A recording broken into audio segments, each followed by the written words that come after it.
Assalamualaikum warahmatullahi ta'ala wabarakatuh. Kembali lagi kita di channel Makrifat. Tajuk pada hari ini ialah hakikat Rasul di dalam diri kita. Sebelum itu sahabat sekalian perlu tahu bahawa ilmu ini adalah ilmu hakikat makrifat, ilmu tasawuf mukasyafah, iaitu ilmu ihsan, iaitu ilmu tahap tertinggi, ilmu di dalam diri. Sebelum itu sahabat sekalian perlu tahu bahawa ilmu tasawuf membahas ilmu selok-belok di dalam diri kita, bukan ilmu di luar diri kita. Ilmu di luar diri itu dipanggil ilmu syariat, maka ilmu di dalam diri dipanggil ilmu hakikat. Maka kita membahaskan tahap ilmu hakikat, iaitu tahap ilmu tahap tinggi. Sebelum itu sahabat sekalian, jangan lupa subscribe, like, komen dan share supaya ianya bermanfaat kepada orang lain juga. Dan jangan lupa komen qabil tu di bawah supaya ianya berkat ilmunya. Rasul di dalam diri kita ialah hakikatnya yang menyampaikan ilmu di dalam diri kita. Rasul bermaksud penyampai, yang menyampaikan wahyu, yang menyampaikan laduni, maka itulah dipanggil Rasul. Rasul pada syariatnya ialah Nabi Muhammad SAW, dan tidak ada lagi Rasul selepas Nabi Muhammad SAW. Tetapi Nabi Muhammad SAW telah pun tiada dan telah pun meninggal dunia dan telah pun wafat. Maka siapakah yang perlu mendidik kita di dalam diri kita setelah kematian Nabi Muhammad SAW? Maka Allah Subhanahu Wa Taala telah memberikan Rasul di dalam diri kita. Ingat, ini ialah tahap ilmu hakikat, bukannya ilmu syariat. Rasul di dalam diri kita pada hakikatnya ialah diri kita sendiri, iaitu roh diri kita. Kalau pada sudut syariat, Nabi Muhammad itu adalah Rasul pada zahirnya. Pada batinnya ialah roh kita sendiri, iaitu yang menyampaikan wahyu, yang menyampaikan laduni, yang menyampaikan ilmu kepada diri kita sendiri. Untuk mendapatkan Rasul di dalam diri kita, hendaklah menyucikan hati, menyucikan roh dengan istighfar, dengan salawat, dengan zikirullah, dengan yang banyak, sebanyak-banyaknya. Fazkurullah zikran katsira, sebutlah nama Allah sebagai sebutan yang banyak. Maka laqad ja'akum rasulun min anfusikum azizun 'alaihi ma anittum harisun 'alaikum bil mu'minina raufur rahim. Fa in tawallaw faqul hasbiyallahu la ilaha illahu 'alaihi tawakkaltu wa huwa rabbul 'arsyil 'azim. Tengok pada ayat tersebut, sesungguhnya telah datang kepadamu seorang rasul dari kaummu sendiri. Berat terasa olehnya penderitaanmu. Sangat menginginkan keimanan dan keselamatan bagimu. Amat belas kasihan lagi penyayang terhadap orang-orang mukmin. Jika mereka berpaling dari keimanan, maka katakanlah, cukuplah Allah bagiku. Tidak ada Tuhan selain Dia. Hanya kepadanya aku bertawakal, dan Dia adalah Tuhan yang memiliki arasy yang agung. Sahabat sekalian, perhatikan maksud ayat tersebut. Sesungguhnya telah datang kepadamu seorang Rasul dari kaummu sendiri. Diulang, sesungguhnya telah datang kepadamu seorang Rasul dari kaummu sendiri. Fahami ayat tersebut. Ayat ini diturunkan, Al-Quran ini diturunkan kepada Nabi Muhammad SAW. Dan Nabi Muhammad ialah Nabi yang terakhir. Tidak ada lagi Nabi selepasnya. Tetapi Nabi Muhammad yang menerima wahyu tersebut. Kenapa ayat ini turun kepada Nabi Muhammad? Sesungguhnya telah datang kepadamu seorang Rasul. Rasul yang mana? Sedangkan Nabi Muhammad ialah Rasul yang terakhir. Rasul yang mana yang ayat Quran ini maksudkan? Kena fahami. Sesungguhnya telah datang kepadamu seorang Rasul dari kaummu sendiri. Fahami ayat tersebut. Ini maksudnya ada ilmu hakikat di sebalik ayat tersebut. Sebab itulah ayat laqad ja'akum ini ialah merupakan ayat yang besar bagi orang-orang yang beramal. Kerana dia merujuk kepada Rasul di dalam diri kita. Nabi Muhammad juga mempunyai Rasul di dalam dirinya, iaitu rohnya.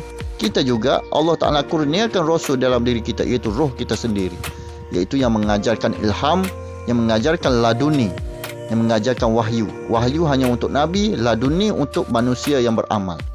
Ilham untuk orang yang permulaan untuk beramal. Itu ilham.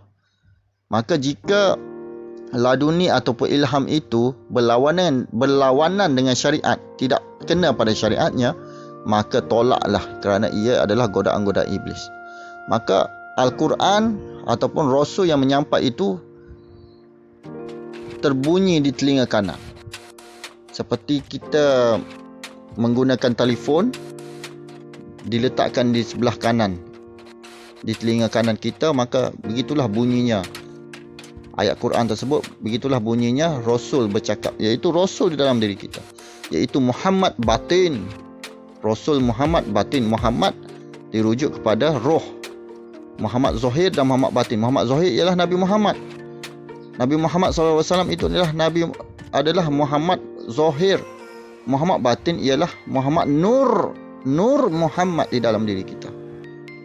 Iaitu diri sebenar-benar Nur Muhammad ialah Rohul Latifur Rabbani dan Rohul Amin. Rohul Amin itu ialah, ataupun roh idafi itu ialah Muhammad batin yang sebenar. Kena fahami. Itulah Rasul di dalam diri kita yang sebenar. Perlu fahami, sesungguhnya telah datang kepadamu seorang Rasul dari kaummu sendiri. Fahami ayat tersebut. Laqad ja'akum rasulun min anfusikum azizun 'alaihi ma anittum harisun 'alaikum bil mu'minina raufur rahim. Kita perlu ingat juga bahawa ilmu hakikat ini ialah ilmu di dalam diri kita. Tidak boleh kita keluarkan melalui mulut kita bahawa kita adalah Rasul. Salah. Itu ialah salah dalam segi syariat, salah dari segi percakapan kita. Maka jika ada orang yang mengetahui bahawa ada Rasul dalam diri kita, tiba-tiba dia mengaku bahawa dirinya adalah Rasul kepada orang awam, kepada semua orang, maka dia telah kafir. Maka dia telah kafir zindik. Kena faham. Ini hanya untuk di dalam diri kita, untuk pegang di dalam diri kita, bukan di luar diri kita. Di luar diri kita ialah Rasul Nabi Muhammad SAW, iaitu penzahiran Rasul yang sebenar. Penzahiran Rasul yang sebenar ialah Nabi Muhammad. Kita ini bukan Rasul yang zahir, Rasul yang batin sahaja kita ini. Kita tidak boleh mengaku-ngaku bahawa kita adalah Nabi, kerana Nabi yang zahir itu sudah tidak ada. Akhir Nabi zahir, pengakhiran Nabi yang zahir ini ialah Nabi Muhammad SAW.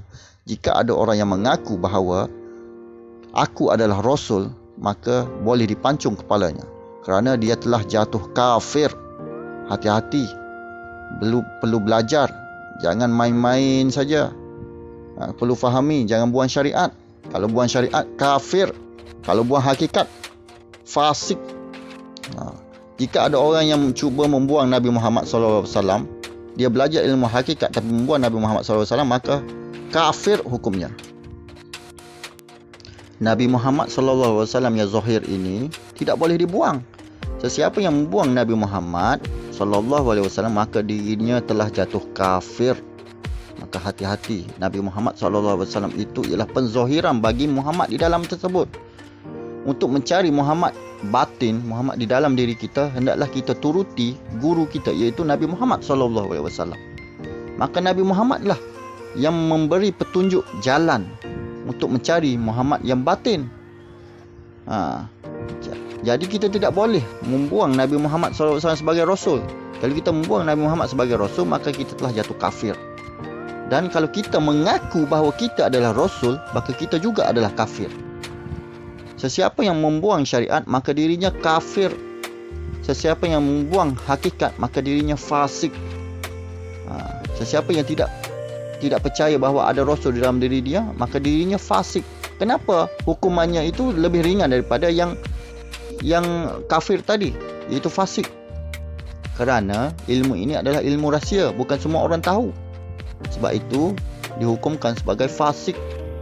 Tetapi yang syariat ini, yang semua orang tahu, Yang zahir ini iaitu Nabi Muhammad SAW, jika dibuang ianya jatuh kafir, kerana ia adalah ilmu yang zahir, ilmu semua orang tahu. Baik itu kafir, zindik, iaitu kafir lagi jahil. Kamu tahu benda itu betul tapi kamu tidak mahu mengikuti.